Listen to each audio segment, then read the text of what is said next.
English with P के sir में आपका स्वागत है। आज हमारा कंडीशनल सेंटेंस का सेकंड पार्ट है। इससे पहले हम इसका फर्स्ट पार्ट पढ़ चुके हैं और उस फर्स्ट पार्ट को ही आगे बढ़ाते हुए हम देखते हैं कि जो हमारा फर्स्ट पार्ट में टॉपिक चल रहा था वो क्या चल रहा था, लाइकली और प्रोबेबल कंडीशन। हम फर्स्ट पार्ट में लाइकली और प्रोबेबल कंडीशन की पहचान आपको बता चुके हैं। तो अब हम देखते हैं इसके कुछ एग्जाम्पल्स देखते हैं। अगर वह मुझे गाली देगा तो मैं उसे पीटूंगा। तो हमने इसे ट्रांसलेट किया है इफ ही अब्यूजेस मी। तो देखिए तो के स्थान पे हमें कोमा लगाना है, हमें देन का प्रयोग नहीं करना है। I shall beat him. उसके बाद हमने इसे दूसरे तरीके से जो ट्रांसलेट किया है, I shall beat him if he abuses me. तो लिसनर यहां पे हमने देखा कि जब हमने इस वाले वाक्य को इधर रखा और इस वाक्य को हमने इधर रखा तो यहां पे हमने कोमा लगाया था और यहां पे हमने कोमा नहीं लगाया। तो इफ वाला वाक्य जब स्टार्टिंग में होगा तो कोमा लगेगा और जब इफ वाला वाक्य बीच में होगा तो कोमा नहीं लगेगा। अब हम नेक्स्ट सेंटेंस देखते हैं। यदि तुम मेहनत नहीं करोगे तो फेल हो जाओगे। तो लिसनर हमने यहां पे कुछ लिखा है कि यदि के साथ नहीं आएगा तो हम उसमें अनलेस का प्रयोग करेंगे और अनलेस के साथ सेंटेंस पॉजिटिव बनाएंगे। तो हमने यहां पे लिखा अनलेस यू वर्क हार्ड। तो ये हमारा प्रेजेंट में बन गया है। Unless you work hard you will fail. अगर हम इसे दूसरे तरीके से तो देखिए अनलेस के साथ यहां पे हमने कोमे का प्रयोग किया है, यहां पे हमने देन का प्रयोग नहीं किया है।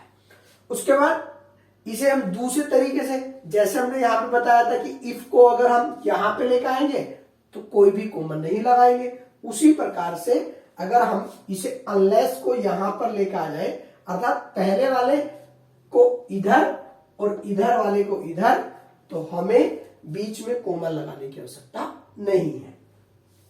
अब हमने कुछ और भी यहां पे लिखा है, वो देखते हैं क्या लिखा है। यहां पे लिखा है कि कभी कभी सेंटेंस के आरंभ में अगर या यदि ना दिया हो तो अंग्रेजी बनाते समय हमें इफ अवश्य लगाना पड़ता है।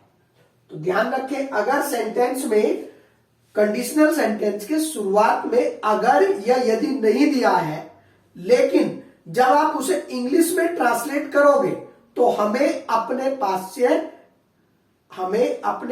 से इफ का प्रयोग अवश्य करना है। तो देखते हैं कैसे। तुम गरीबों की मदद करोगे तो भगवान आपकी मदद करेगा। तो यहां पे देखिए, यहां पे हमारा अगर या यदि का प्रयोग नहीं हुआ है, तो लेकिन जब हमने इसे इंग्लिश में ट्रांसलेट किया तो हमने यहां पे इफ का प्रयोग किया। तो if you help the poor, तो देखिए लिसनर, पुअर का बहुवचन पुअर्स नहीं होता है, पुअर का बहुवचन द पुअर होता है। तो इसलिए ध्यान रखें, पुअर्स बहुवचन नहीं होता है।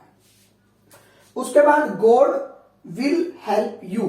तो लिसनर ध्यान रखें, अगर गॉड में एस आ रहा है तो जी हमेशा स्मॉल बनेगा। एक बार फिर सुन लें, अगर गॉड में एस आ रहा है तो जी हमेशा स्मॉल बनेगा। अगर गॉड में एस नहीं आ रहा है तो जी कभी भी स्मॉल नहीं बनेगा, जी हमेशा कैपिटल ही बनेगा। यहां पे एस नहीं है तो इसलिए जी कैपिटल ही बनेगा। अब हम देखते हैं, यहां पे हमने लिखा है कि यदि का जो अर्थ है इफ बराबर यदि होता है, लेकिन कहीं कहीं हमें देखने को मिला है कि शुड बराबर भी यदि ही होता है, अर्थात शुड का अर्थ भी यदि होता है।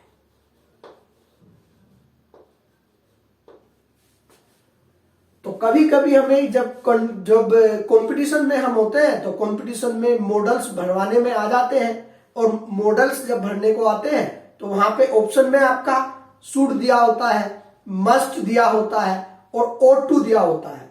लेकिन जब हम एग्जाम हॉल में बैठे रहते हैं तो वहां पे हमें इन तीनों की हिंदी, शुड की हिंदी और ought to की और मस्ट की हिंदी केवल चाहिए ही याद रहती है।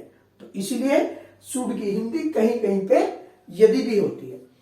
तो अब हम देखते हैं, यहां पे हमने कुछ लिखा है, यदि वर्षा होगी तो वह समय पर नहीं आएगा।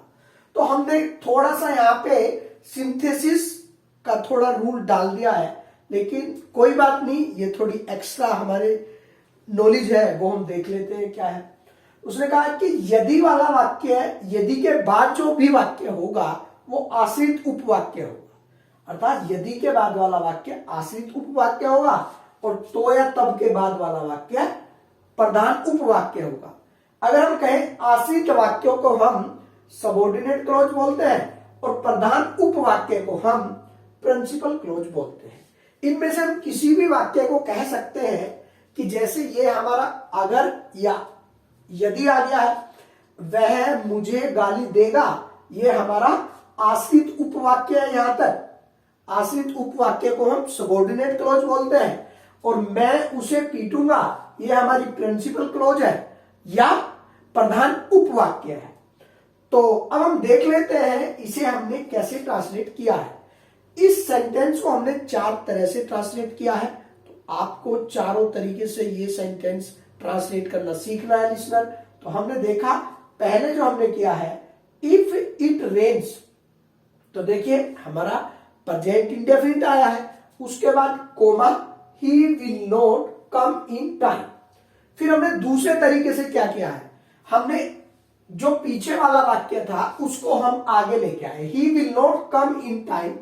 उसके बाद हमने आगे वाले वाक्य को पीछे रखा, इफ इट रेन्स। तो देखिए हमने यहां पे कोई भी कोमे का प्रयोग नहीं किया है। अब हमने शुरुआत करी है नेक्स्ट सेंटेंस में शुड। तो देखिए मैंने लिखा है कि शुड का अर्थ यहां पे यदि है। तो should it rains comma he will not come in time. तो यहां पे हमने किया है शुड का प्रयोग। अब हम नेक्स्ट इसमें कहें कि he will not come in time should it rains. तो हमने देखा यहां इन दोनों वाक्यों में हमने शुड का प्रयोग किया है और शुड का जो प्रयोग किया है इन द सेंस ऑफ यदि, अर्थात इफ के इन, मतलब हम कह सकते हैं कि इफ के स्थान पर हमने शुड का प्रयोग किया है। तो लिसनर, मैं आशा करता हूं कि आपको इफ के स्थान पे शुड या शुड के स्थान पर इफ का प्रयोग अच्छे से समझ में आ गया होगा। और ये हमारी सेकंड पार्ट था कंडीशनल सेंटेंस का। बहुत जल्दी हम आपके सामने कंडीशनल सेंटेंसेस का थर्ड पार्ट भी लेकर आएंगे। तब तक के लिए नमस्कार।